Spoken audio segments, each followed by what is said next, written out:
ସାଗର ବେହେରା।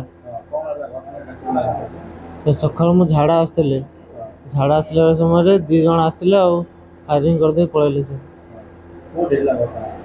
ସେ ଆମ ଗାଁ ପାଖରେ ସୁଣ୍ଡିବାଗ ଆଉ ଭଙ୍ଗା ସେ ମଝି ସେ ପାଖରେ। ହଁ ସାର୍ ଏକୁଡ଼ିଆ ହିଁ ସାର୍ ଛଡ଼ା ଯାଇଥିଲେ। ଟାଇମ୍ 8ଟାରୁ 9ଟା ଭିତରେ। ନାଇଁ ସାର୍, ମାନେ ମୁହଁରୁ ପୁରା କଭର ହେଇକି ଆସିଥିଲେ। କିଛି କହିଲେନି ସାର୍। ହଁ ସାର୍ ମୁଁ ଚାଲି ଚାଲି ଯାଉଥିଲି, ଝାଡ଼ା ବସିବି ବୋଲି।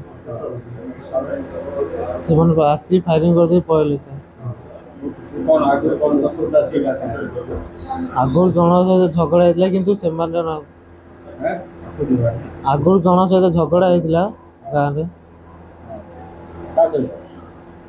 ଗାଁରେ ମାନେ ମୋ କଲେଜ ମୋ ସ୍କୁଲ ସାଙ୍ଗ ହେଇଥାଏ। ନାଇଁ ସାର୍ କହିନାହାନ୍ତି। ଆମ ଗାଁ ପାଖରେ ଗୋଟେ ପିଲାଟା ଧରି ଆସିଥିଲା ମେଡ଼ିକାଲ। ସେଠି କଣ ପାଇଁ ଯାଇଥିଲେ ତମେ ସେ ଝାଡ଼ା ବସିବା ସାର୍। ନାଇଁ ସାର୍ ଚାଲି ଚାଲି ଆସିଥିଲେ।